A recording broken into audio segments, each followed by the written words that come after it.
റോന്ത് വളരെ റാൻഡമായിട്ടാണ് ഈ സിനിമയുടെ ട്രെയിലർ ഞാൻ യൂട്യൂബിൽ കാണുന്നത്. ഇങ്ങനൊരു പടം അനൗൺസ് ചെയ്തിട്ടുണ്ടെന്ന് പോലും ഞാൻ അറിഞ്ഞിരുന്നില്ല പേഴ്സണലി. എന്തുകൊണ്ടാണെന്ന് അറിയില്ല. ചിലപ്പോൾ അതിൻ്റെ പ്രൊമോഷൻ ഇല്ലായ്മ കൊണ്ടോ അതിൻ്റെ വലിയൊരു സ്റ്റാർ കാസ്റ്റ് ഇല്ലാത്തത് കൊണ്ടോ ഒക്കെ ആയിരിക്കാം ഞാൻ ഇങ്ങനൊരു പടം വരുന്നുണ്ടെന്ന് പോലും അറിഞ്ഞിരുന്നില്ല. അപ്പോഴാണ് വളരെ യാദൃശ്ചികമായിട്ടൊരു 3-4 ദിവസം മുമ്പ് സിനിമയുടെ ട്രെയിലർ യൂട്യൂബിൽ കണ്ടത്. ആ ട്രെയിലർ കണ്ടപ്പോൾ തന്നെ മനസ്സിൽ ഉറപ്പിച്ചു, ഓക്കെ, ഈ പടം തിയേറ്ററിൽ നിന്ന് കാണണം.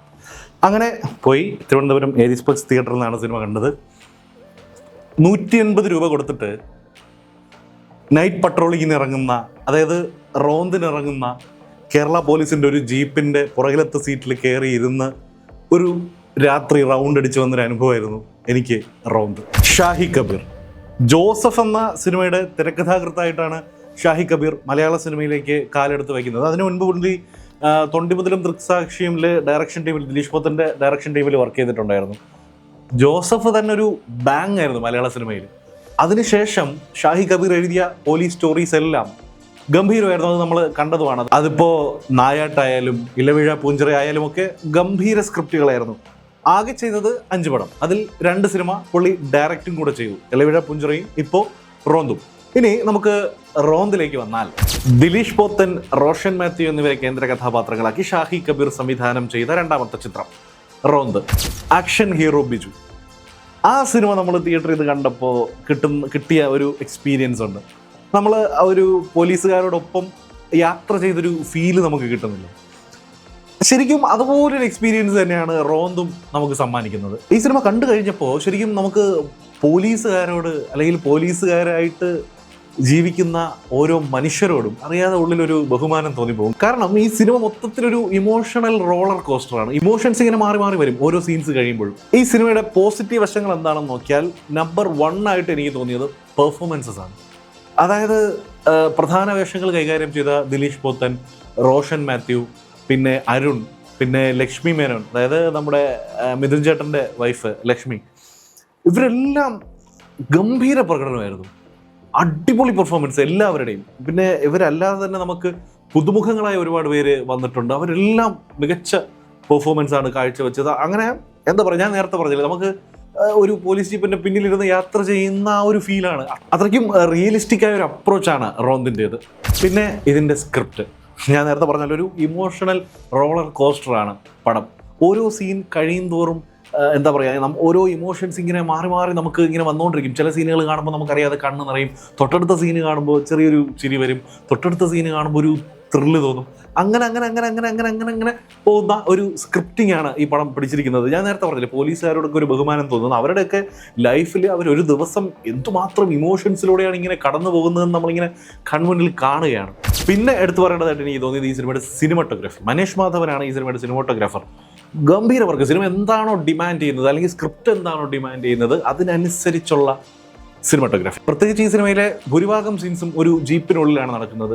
അല്ലെങ്കിൽ ആ ഒരു ജീപ്പിനെ കേന്ദ്രീകരിച്ചാണ് സിനിമ പോകുന്നത്. ജീപ്പിനകത്തും പുറത്തുമായിട്ടുള്ള സീൻസാണ് ഭൂരിഭാഗം ഉള്ളത് സിനിമയിൽ. പക്ഷേ നമുക്കതൊരു റെപ്പിറ്റേഷൻ വരാതെ ഗംഭീരമായിട്ട്, അതും റിയലിസ്റ്റിക് ആയിട്ട് ചെയ്തിട്ടുണ്ട് മനേഷ് മാധവൻ. പിന്നെ ഞാനീ പറഞ്ഞ ആ റിയലിസ്റ്റിക് ഫീലിൽ അത് കിട്ടാൻ ഏറ്റവും കൂടുതൽ സഹായകരമായ, അല്ലെങ്കിൽ ഈ സിനിമയുടെ ഒരു നട്ടെല്ലായിട്ട് തന്നെ എനിക്ക് തോന്നിയൊരു ഡിപ്പാർട്ട്മെൻറ്റാണ് സൗണ്ട് ഡിസൈൻ. സ്റ്റേറ്റ് അവാർഡ് വിന്നറായ അരുൺ അശോകും സോനു കെ പിയുമാണ് ഈ സിനിമയുടെ സൗണ്ട് ഡിസൈനേഴ്സ്. ഗംഭീര വർക്ക് എന്ന് വെച്ചാൽ ഉഗ്രൻ വർക്ക്.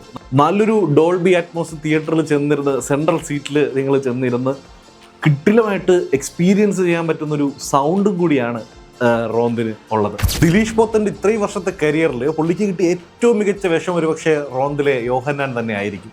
ആ വേഷം പുള്ളി അതിഗംഭീരമായിട്ട് ചെയ്തിട്ടുണ്ട്. എനിക്ക് തോന്നുന്നു ഒരുപക്ഷെ സ്റ്റേറ്റ് അവാർഡൊക്കെ വൃത്തിയായിട്ടുള്ള പെർഫോമൻസ് ആണ് ദിലീഷ് പോത്തൻ്റേത്. നേരത്തെ പറഞ്ഞില്ലേ സ്ക്രിപ്റ്റിങ്ങിൻ്റെ കാര്യം, സീൻ ബൈ സീൻ നമുക്ക് ഓരോ ക്യാരക്ടേഴ്സും എന്താണെന്ന് ഇങ്ങനെ റിവീൽ ചെയ്ത് വരുന്നൊരു രീതിക്കാണ് ഇതിൻ്റെ സ്ക്രിപ്റ്റ് പുരോഗമിക്കുന്നത്. അതൊക്കെ ഭയങ്കര രസമാണ്. അതായത് നമുക്ക് ആ ക്യാരക്ടർ എന്താണെന്ന് പിടികിട്ടില്ല. ഒരു സീന് ചിലപ്പോൾ പുള്ളിക്കൊരു നെഗറ്റീവ് ഷെയ്ഡായിരിക്കും, തൊട്ടടുത്ത സീനിൽ പുള്ളി ഒരു തగ్గടിച്ച് നായകനാവുന്നുണ്ടായിരിക്കും, അല്ലെങ്കിൽ കുറച്ചൊരു മാസ് ആവുന്നുണ്ടായിരിക്കും, തൊട്ടടുത്ത സീനിൽ പുള്ളി കരയായിരിക്കും. അങ്ങനെ ഈ ഇമോഷണൽ റോളർ കോസ്റ്റർ എന്ന് പറഞ്ഞില്ലേ, അത് ഗംഭീര പരിപാടിയാണ്. സ്ക്രിപ്റ്റിങ്ങിലായിരുന്നാലും പെർഫോമൻസിലായിരുന്നാലും പക്ക വർക്കായിട്ടുണ്ട്. ഇത്രയൊക്കെ പോസിറ്റീവായിട്ടുള്ള കാര്യങ്ങൾ പറയുമ്പോഴും എനിക്ക് ഈ സിനിമയുടെ ഏറ്റവും പ്രധാനപ്പെട്ടൊരു ഭാഗം ഭയങ്കര നെഗറ്റീവായിട്ട് തോന്നി. കാര്യം എന്ന് വെച്ചാൽ വേറെ ഒന്നുമല്ല, ഈ സിനിമയുടെ ക്ലൈമാക്സ്. ഈ സിനിമയുടെ ക്ലൈമാക്സ് പേഴ്സണലി തീരെ ഇഷ്ടപ്പെട്ടില്ല. അതിന് കാരണമെന്ന് വെച്ചാൽ അതുവരെ ക്ലൈമാക്സ് വരെ പടം ഗംഭീരമാണ്, എനിക്ക് ഭയങ്കരമായിട്ട് ഇഷ്ടപ്പെട്ടു പടം. പക്ഷേ ആ ക്ലൈമാക്സ് എന്തിനായിരുന്നു അങ്ങനൊരു ക്ലൈമാക്സ്? അത് വളരെ അൺവാണ്ടഡ് ആയിട്ടുള്ളൊരു ക്ലൈമാക്സ് ആയിട്ടാണ് എനിക്ക് പേഴ്സണലി തോന്നിയത്. പക്ഷേ ക്ലൈമാക്സ് എനിക്ക് ഇഷ്ടപ്പെടാതിരുന്നിട്ടും പടം എനിക്ക് ഇഷ്ടമായിട്ടുണ്ട്. അതുകൊണ്ട് ഞാൻ പറയുന്നത് കേട്ട് നിങ്ങൾ പോയി പടം കാണാതിരിക്കരുത്, പടം പോയി കാണുക. ചിലർക്ക് ക്ലൈമാക്സ് ഇഷ്ടമാകും, പക്ഷേ എനിക്ക് പേഴ്സണലി ക്ലൈമാക്സ് അത്ര വർക്കായില്ല. കാരണം ഷാഹി കബീറിൻ്റെ തന്നെ മുൻ സിനിമകൾ എടുത്തു കഴിഞ്ഞാൽ ആ ഒരു ക്ലൈമാക്സ് ട്വിസ്റ്റ് വെച്ച് നമ്മൾ ഞെട്ടിക്കുന്നൊരു പരിപാടി പുള്ളിയുടെ എല്ലാ സിനിമകളിലും നമുക്ക് കാണാൻ സാധിക്കും. അപ്പോൾ അതുകൊണ്ട് വളരെ ഫോഴ്സ്ഡ് ആയിട്ട് ചെയ്ത ഒരു ക്ലൈമാക്സ് ആയിട്ട് എനിക്ക് തോന്നി. അതിൻ്റെ ഒരു ആവശ്യം തന്നെ എനിക്ക് തോന്നിയില്ല. അത് നമുക്ക് ജസ്റ്റിഫൈ ചെയ്യാൻ വേണ്ടിയിട്ട് ഒരുപാട് റീസൺസ് സ്ക്രിപ്റ്റിങ്ങിലായിരുന്നാലും ആ ക്യാരക്ടറിൻ്റെ ബിൽഡിങ്ങിലായിരുന്നാലും ഉണ്ടെങ്കിലും സ്റ്റിൽ ക്ലൈമാക്സ് എനിക്ക് എന്തോ അത്ര ഒരു കൺവിൻസിങ് ആയിട്ട് തോന്നിയില്ല, തീരെ വർക്കായില്ല, ഇഷ്ടപ്പെട്ടില്ല ക്ലൈമാക്സ്. അതുപോലെ തന്നെ ഇമ്പാക്റ്റ്ഫുൾ ആയിരുന്നെങ്കിലും നായകൻ്റെ ബാക്ക് സ്റ്റോറിയൊക്കെ പറയിക്കാൻ വേണ്ടിയിട്ട് ഫോഴ്സ്ഫുള്ളി കൊണ്ടുവന്ന ഒരു സീൻ അല്ലെങ്കിൽ 1-2 സീൻസ് ഉണ്ടായിരുന്നു. അത് ചെറിയൊരു കല്ലുകടിയായിട്ട് തോന്നി. പക്ഷെ അതൊന്നും സിനിമയുടെ ടോട്ടാലിറ്റിയിൽ അതൊന്നും ബാധിക്കുന്നില്ലെങ്കിലും ഇത് പെട്ടെന്ന് നമുക്ക് കാണുമ്പോൾ ഇതിനു വേണ്ടിയാണല്ലോ എന്നൊരു തോന്നൽ നമുക്ക് ഉണ്ടായി. ഒരു പർട്ടിക്കുലർ സീൻ അത് ചിലപ്പോൾ നിങ്ങൾക്ക് കാണുമ്പം അത് കത്തും. അത് ഒരു നെഗറ്റീവായിട്ട് തോന്നി. പിന്നെ എൻ്റെ ഒരു പേഴ്സണൽ അഭിപ്രായമാണ്, ഇതിനോട് എത്ര പേര് യോജിക്കുമെന്ന് എനിക്കറിയില്ല. ഇപ്പോഴത്തെ BGM അനിൽ ജോൺസൺ ഈ സിനിമയുടെ പശ്ചാത്തല സംഗീതം ഒരുക്കിയിരിക്കുന്നത്. അടിപൊളി വർക്കാണ്. പക്ഷേ ഈ സിനിമ ഞാൻ നേരത്തെ പറഞ്ഞല്ലേ, ഇത്രയും റിയലിസ്റ്റിക് ആയ ഒരു മോഡിൽ സഞ്ചരിക്കുന്ന ഒരു സിനിമ ഇത്രയും ലൗഡായൊരു BGM ഡിസർവ് ചെയ്യുന്നുണ്ടോ എന്നുള്ള കാര്യത്തിൽ എനിക്ക് ചെറിയൊരു സംശയമുണ്ട്. കാരണം BGM ഇല്ലാതെ തന്നെ വർക്കാവുന്ന സീൻസ് ആണ് പടത്തിൽ ഭൂരിഭാഗം ഉള്ളത്. അപ്പോൾ അങ്ങനത്തെ ചില സീൻസിൽ നമുക്കൊരു ഇമോഷണൽ ഹൈ കിട്ടാൻ വേണ്ടിയിട്ട് കയറ്റി വായിക്കുന്ന പരിപാടി ചില സീൻസിൽ ഈ പറഞ്ഞ പോലെ ചെറിയൊരു കല്ലുകടിയായിട്ട് തോന്നി. അത് എനിക്ക് തോന്നിയതാണ്. എൻ്റെ ഒരു എസ്തെറ്റിക്, എൻ്റെ ഒരു സിനിമാറ്റിക് സെൻസ് വെച്ചിട്ട് എനിക്ക് തോന്നിയതായിരിക്കും. ചിലപ്പം ഭൂരിഭാഗം പേർക്കും അങ്ങനെ തോന്നാനും സാധ്യതയില്ല. എനിക്ക് തോന്നിയ ചെറിയ 1-2 നെഗറ്റീവ്സ് ഞാൻ പറഞ്ഞതേ ഉള്ളൂ. അപ്പം ഇത്രയൊക്കെ പറയുള്ളൂ. പടം ഗംഭീരമാണ്. നിങ്ങൾ തിയേറ്ററിൽ നിന്ന് ഈ പടം മിസ് ചെയ്യരുത്.